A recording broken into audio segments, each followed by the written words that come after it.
नमस्कार, मैं हूं रंजीत कुमार और आप हमें नेशनल वॉइस के यूट्यूब चैनल पर देख रहे हैं। और इस समय जो बड़ी खबर आ रही है वो ये है कि आलोक वर्मा सीबीआई चीफ को उनके पद से हटा दिया गया है। जी हां, ये आप इसको इस तरीके से समझिए कि सुप्रीम कोर्ट की तरफ से उन्हें बहाल किए जाने के 2 दिन के भीतर ही सरकार ने उन्हें अपने पद से उनके पद से हटाने का फैसला किया है। और ये फैसला उस सिलेक्ट कमेटी ने किया है जो सीबीआई डायरेक्टर के पद पर नियुक्ति करती है, जिसमें कि प्रधानमंत्री के अलावा विपक्ष के नेता मल्लिकार्जुन खड़गे और जस्टिस AK सीकरी सदस्य के तौर पे शामिल थे।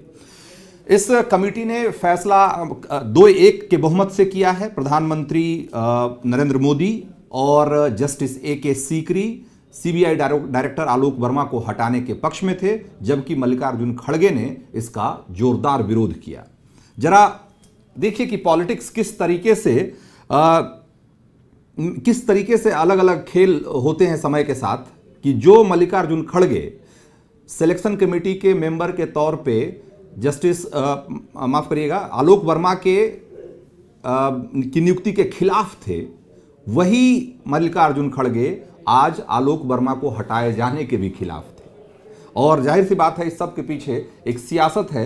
कांग्रेस को लगता है कि जिस तरीके से आलोक वर्मा ने राफेल के मुद्दे पे एक कोशिश की थी एक शुरुआती जांच करने की, ये उनके फेवर में जा सकता था, कांग्रेस के पक्ष में जा सकता था। और इसके बहाने, आलोक वर्मा के बहाने कांग्रेस बीजेपी को और सरकार को घेरने की कोशिश करती, और वो आज भी कर रही है। जैसा कि अभी थोड़ी देर पहले ही राहुल गांधी ने ट्वीट भी किया है। उन्होंने लिखा कि पीएम मोदी सीबीआई निदेशक को हटाने की इतनी जल्दीबाजी में क्यों हैं। फिर उन्होंने लिखा कि सीबीआई निदेशक को सेलेक्ट कमेटी के सामने अपना पक्ष रखने की इजाजत क्यों नहीं दी जा रही है।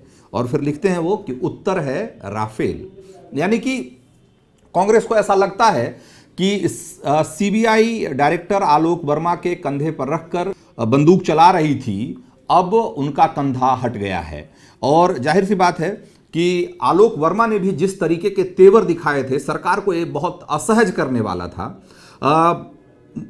वापस नियुक्ति जैसी ही हुई उनकी आलोक वर्मा की, उन्होंने 2 बड़े फैसले किए 2 दिनों के भीतर।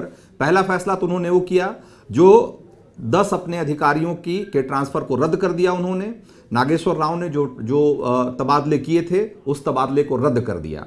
और वो तबादले उन अधिकारियों के थे जो उनके करीबी माने जाते हैं, आलोक वर्मा के करीबी माने जाते थे। नागेश्वर राव ने उनका तबादला कर दिया था। दोबारा कुर्सी संभालते ही आलोक वर्मा ने वो तबादले रद्द कर दिए। और आज उन 5 अधिकारियों के तबादले कर दिए जो उनके खेमे के नहीं माने जाते हैं। अब आप इसी से अंदाजा लगाइए कि अब उनकी जो सीबीआई डायरेक्टर के तौर पे, या यूं कहें कि उनका पूरा कार्यकाल जो है वो सिर्फ 20 दिनों से भी कम का है, क्योंकि वो 31 जनवरी को रिटायर होने वाले हैं। और उस हिसाब से देखा जाए तो 20 दिन कोई ऐसा वक्त नहीं था कि इंतजार नहीं किया जा सकता था। लेकिन जिस तरीके से आलोक वर्मा ने तेवर दिखाए थे, सरकार को लग रहा था कि कहीं और फजीहत न हो जाए इस मामले में, इसीलिए यह फैसला कर लिया गया है। अब इस पर सियासत अपने तरीके से होगी। अब इस पर जाहिर सी बात है कांग्रेस इसे एक बड़ा मुद्दा बनाने की कोशिश बनाकर पेश करेगी, क्योंकि उसे लगता है कि सीबीआई डायरेक्टर के पद पर रहते हुए आलोक वर्मा ने जो शिकायत दर्ज कराई गई थी सीबीआई में, एक प्रशांत भूषण और यशवंत सिन्हा की तरफ से, उस पर एक शुरुआती कार्रवाई शुरू कर दी थी। और इसीलिए सरकार को और माफ करिएगा कांग्रेस को ऐसा लगता है कि ये उनके फेवर में जा सकता था और बीजेपी और सरकार के खिलाफ जा सकता था। लेकिन अब उसकी संभावना नहीं है। अब इसको लेकर सियासत अपने तरीके से चलती रहेगी।